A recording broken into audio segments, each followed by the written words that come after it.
Hi friends, welcome to live info update. জানেন কি banana একটি রেডিও অ্যাক্টিভ ফুড? কচ্ছপের দেহে নেভিগেশন সিস্টেম আছে, চলুন দেখে নিই। হে science lover, ready to blow up your mind? Here are 5 unknown facts about science that will amaze you. Fact 1. Oceans produce most of Earth's oxygen. বিজ্ঞানীরা অনুমান করছেন যে পৃথিবীতে অক্সিজেন উৎপাদনের প্রায় অর্ধেকই আসে সমুদ্র থেকে। এই উৎপাদনের বেশিরভাগ সামুদ্রিক প্ল্যাঙ্কটন থেকে। এছাড়া প্রবাহিত উদ্ভিদ, শৈবাল ও কিছু ব্যাকটেরিয়া যা সালোক সংশ্লেষ করতে পারে। ফাইটোপ্ল্যাঙ্কটন হলো উদ্ভিদের মতো প্ল্যাঙ্কটন যা জল ও বায়ুমণ্ডল থেকে কার্বন ডাইঅক্সাইড শোষণ করে অক্সিজেন তৈরি করে। ডায়াটমগুলি এককোষী শৈবাল যা কাঁচের মতো ঘর তৈরি করে এবং অনুমান করা হচ্ছে যে 5টি নিঃশ্বাসের মধ্যে একটি অক্সিজেনের অবদান রাখে। ক্লোরোকক্কাস ব্যাকটেরিয়া খুবই ছোট এবং আমরা যে অক্সিজেন শ্বাস নিই তার 5 থেকে 10% উৎপাদন করে। ফ্যাক্ট 2.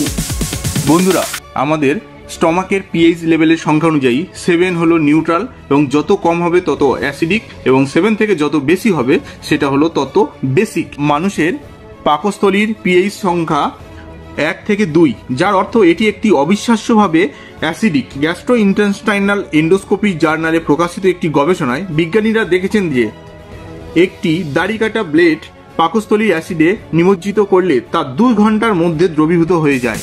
ফ্যাক্ট 3. কলা একটি রেডিও অ্যাক্টিভ ফ্রুট। কি বন্ধুরা, এটা শুনে কলা খাওয়া ছেড়ে দেবেন ভাবছেন? একদমই টেনশন নেবেন না।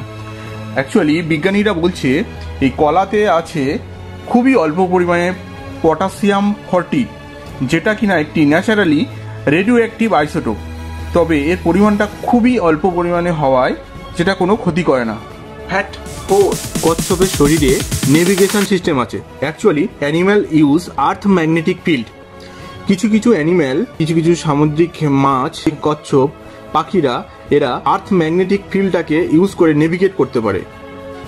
জাস্ট লাইক ইনবিল্ট জিপিএস এর মতো কাজ করে, যেমনটি ঠিক আমাদের মোবাইলে আছে। আমরা জিপিএস এর সাহায্যে গুগল ম্যাপে নেভিগেট করতে পারি, এক জায়গা থেকে আরেক জায়গায় যেতে পারি। তেমনই ঠিক কচ্ছপ মাছ এরা কোথাও গেলে ঠিক পুরানো বাসস্থান এরা অনুধাবন করতে পারে। এবং পাখিরা ওড়ে এই ম্যাগনেটিক ফিল্ড লাইনের সাহায্য নিয়ে, যার ফলে তারা এক জায়গা থেকে অনেকটা দূরে চলে গেলেও ঠিক তাদের বাসায় ফিরে আসতে পারে, বাসা হারিয়ে যায় না। ফ্যাক্ট 5. Helium defies gravity.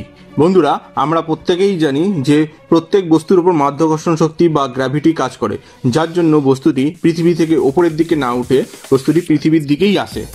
কিন্তু হিলিয়াম এত হালকা হয় যে যার উপর গ্র্যাভিটি কাজ করে না, এটা গ্র্যাভিটির এগেনস্টেই কাজ করতে পারে। এর একটি জলজ্যান্ত উদাহরণ হলো গ্যাস বেলুন, যেটা আমাদের হাত থেকে ছেড়ে গেলেই ওপরের দিকেই উঠে যায়। বন্ধুরা, আজ তাহলে এই পর্যন্ত।